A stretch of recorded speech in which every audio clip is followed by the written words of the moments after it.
आज का जो टॉपिक है वो है बायोइन्फॉर्मेटिक्स। बायोइन्फॉर्मेटिक्स की इंट्रोडक्शन। तो सबसे पहले तो हमें पता होना चाहिए कि बायोइन्फॉर्मेटिक्स किन किन वर्ड से मिलकर बना है। ये सब डिसिप्लिन होता है बायोलॉजी का एंड कंप्यूटर साइंस इसमें इन्वॉल्व होता है, यानी बायोलॉजी प्लस कंप्यूटर साइंस। और इसमें हम करते क्या हैं, जितना भी बायोलॉजिकल डेटा होता है हम मोस्टली जो डीएनए, प्रोटीन, अमाइनो एसिड्स, हमारा आरएनए, उनका स्टोर किया जाता है और इस डेटा को एनालाइज किया जाता है by using the bioinformatics.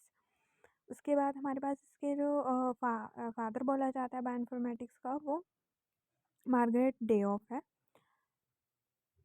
Then हमारे पास एप्लीकेशंस क्या आती हैं और बायोइन्फॉर्मेटिक्स क्यों आई थी। तो बायोइन्फॉर्मेटिक्स इसलिए आई थी क्योंकि बायोटेक्नोलॉजी तो थी। जब हमने डीएनए सीक्वेंसिंग करी, हमारे पास और रिसर्च करी, तो हमारे पास बहुत ज़्यादा लार्ज अमाउंट में डेटा हो गया था। बट हम इतने बड़े जो लार्ज अमाउंट ऑफ डेटा है उसको कैसे हम स्टोर कर सकते थे। तो इसलिए फिर बायोइन्फॉर्मेटिक्स का ओरिजिन हुआ था, क्योंकि इतने बड़े डेटा को सिर्फ बायोइन्फॉर्मेटिक्स की हेल्प से ही मैनेज किया जा सकता है। फिर जो हेल्थ एंड ड्रग डिस्कवरी होती है, कोई भी नई ड्रग अगर हम किसी डिसीज़ के लिए बनाते हैं तो वो कहाँ पे जा कर के टारगेट करेगी, कैसे जो हो है वो काम करेगी वर्क। तो अगर हम पहले ही उसको कंप्यूटर के बेस पे देख लें, इमेज बना करके उसका 3D स्ट्रक्चर्स बना करके, देन हम उस ड्रग को हम टारगेट करें, तो हमें पता चल जाएगा कि ये ड्रग कहाँ पे जा कर के काम कर रही है और ये वर्क कर रही है या नहीं कर रही है। तो ये सब भी पॉसिबल हुआ बाय यूजिंग द बायोइन्फॉर्मेटिक्स। अगर हमें किसी प्रोटीन का स्ट्रक्चर प्रिडिक्ट करना हो, हमें नहीं पता है, कोई प्रोटीन न्यू है, तो अगर हमने उसका स्ट्रक्चर प्रिडिक्ट करना हो तो वो भी हम बायोइन्फॉर्मेटिक्स के सॉफ्टवेयर्स के थ्रू कर सकते हैं। देन जीनोमिक्स, अगर हमने पूरे जीनोम का पता लगाना है कि इसके अंदर कितने जीन्स फंक्शनल हैं, कितने नॉन फंक्शनल जीन्स हैं, क्या जीनोम साइज होगा, तो वो हम किसी भी ऑर्गेनिज्म के जीनोमिक्स का पता लगा सकते हैं। और जीनोम की स्टडी करने को ही हम जीनोमिक्स बोलते हैं और ये भी बायोइन्फॉर्मेटिक्स के थ्रू ही पॉसिबल हुआ है। देन आता है प्रोटियोमिक्स। प्रोटियोमिक्स भी जो है हमारा प्रोटीन की स्ट्रक्चर की स्टडीज़ करना, उसके फंक्शंस क्या होंगे।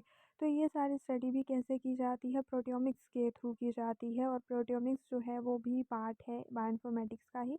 तो बहुत सारी चीज़ें जो हैं वो बायोइन्फॉर्मेटिक्स के आने से पॉसिबल हो पाई हैं। देन है कि डेटाबेसेस।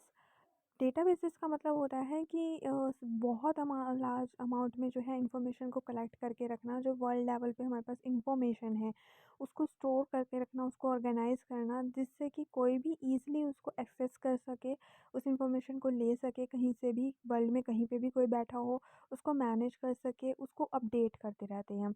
अगर किसी ने कोई डिस्कवरी करी है तो हमें नहीं पता है कि वो डिस्कवरी हुई है, बट इन डेटाबेसेस के थ्रू हम पता लगा सकते हैं वहाँ पे सर्च करके कि क्या इस ऑर्गेनिज्म की ये वाली डिस्कवरी हुई है, क्या इसका सीक्वेंसिंग हुआ है, क्या इसके प्रोटीन के बारे में इंफॉर्मेशन है, क्या इसके न्यूक्लियोटाइड के बारे में इंफॉर्मेशन है। तो वो सारी इंफॉर्मेशन हमें कहाँ से मिलेगी, इन डेटाबेसेस के थ्रू मिलेगी। अदरवाइज़ तो हमें इंफॉर्मेशन ही नहीं मिलेगी और ये अपडेटेड होते रहते हैं, जैसे जैसे नई डिस्कवरी आती है तो यहाँ पे डेटा जो है वो सबमिट होता रहता है और वहाँ से हम जो है कोई भी इंफॉर्मेशन को एक्सेस कर सकते हैं अगर ये डिस्कवरी हो चुकी हो।